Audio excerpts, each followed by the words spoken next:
រងកំសត់គឺជាបងព្រមមិនបានចង់ដើរចេញពីនេះមេដឹងថាគេមនុស្សដែលអូនស្គាល់មុនបងទោះយ៉ាងណាក៏អូនជ្រើសរើសយករូបបងអូនថាឈប់តាក់ទងគេទៀតហើយបើអូនបោកបងក៏ព្រមអើយអូនបងព្រមស្រឡាញ់ព្រមធ្វើថោកព្រោះត្រាំត្រៃមានអ្វីដែលខ្លាចជាងបាត់បងអូនឡើយទោះយ៉ាងណាក៏ដោយក៏ស្រឡាញ់អូ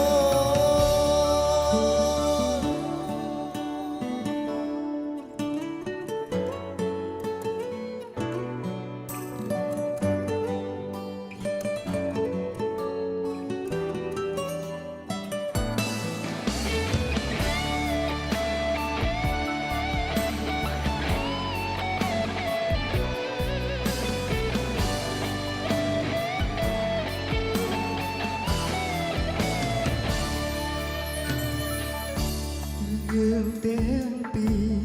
នៅមានរឿងលាក់បាំងមែនទេថ្ងៃ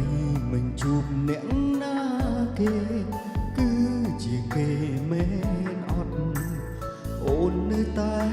តែតងគ្នាក្នុងនាមជាអ្វីឲ្យប្រកបទុំវើនាងដែលគេហៅថាក្បត់ទូរងកំសត់គឺជាបងទ្រាំមិនបានចង់ដើរចេញពីនេះមេដឹងថាគេមនុស្សដែលអូនស្គាល់មុនបងទោះយ៉ាងណាក៏អូនជ្រើសរើសយករូបបងអូនថាឈប់តាក់ទងគេទៀតហើយបើអូនបោកបងក៏ព្រមអើយអូនបងព្រមស្រឡាញ់ព្រមធ្វើថោកព្រោះតាត្រៃមានអ្វីដែលខ្លាចជាងបាត់បងអូនឡើយទោះយ៉ាងណាក៏ដោយក៏ស្រឡាញ់ក៏ច្បាស់ហើយស្នេហាថាវាយ៉ាងម៉េចទោះជាខំបំភ្លេចរត់តែគិតគេខ្លាំងលើតា